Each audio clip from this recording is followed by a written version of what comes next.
So when we hook up the wires, we want to make sure that the black wire goes into the black port. This is going to be the one that leads to the light, and then we'll have the white wire which goes into the white port, and this is going to the wall to power the planter.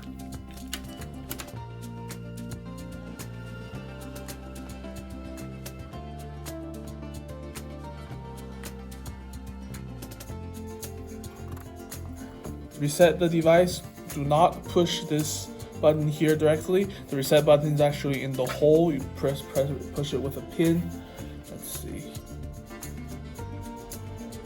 So now it's flashing setup mode.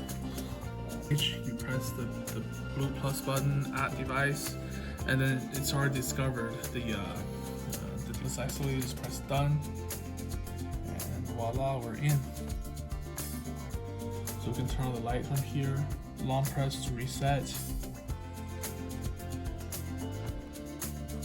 Okay.